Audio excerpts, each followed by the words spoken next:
Hello viewers, আজকে আমরা আজব এক রুম হিটার দেখাবো। এটা হবে নোভা কোম্পানির জাপানি প্রযুক্তি দিয়ে তৈরি করা মাত্র 1200 ওয়াটের রুম হিটার। এটাতে দুইটা স্টেপ থাকবে, আপনি চাইলে 600 আবার চাইলে 1200 ওয়াটও চালাতে পারবেন। এটা মুভিং সিস্টেম, এক ঘরের এক কোণায় রেখে দিবেন, এটা নিজে থেকেই ঘুরবে, ঘুরে ঘুরে পুরো ঘরটাকে মাত্র 2 মিনিটে গরম করে দিবে। এটাতে দুইটা কালার কম্বিনেশন দিয়ে তৈরি করা। এটা মাত্র না এটা দুইটা কালার কম্বিনেশনে তৈরি করা, একটা হবে মেরুন কালার আর একটা হবে ব্ল্যাক কালার। দুইটা কালার কম্বিনেশনে তৈরি করা হওয়ার কারণে দেখতে খুবই দারুণ লাগছে।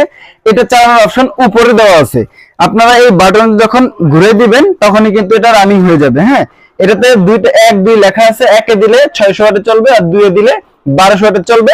আর যদি আপনি শুধু ফ্যানে দেন নরমাল বাতাস দিবে, গরমের সময় টেবিল ফ্যান হিসেবে এটা ইউজ করতে পারবেন। যারা এই আকর্ষণীয় রুম হিটার নিতে চাচ্ছেন সরাসরি শপে এসে নিতে পারবেন।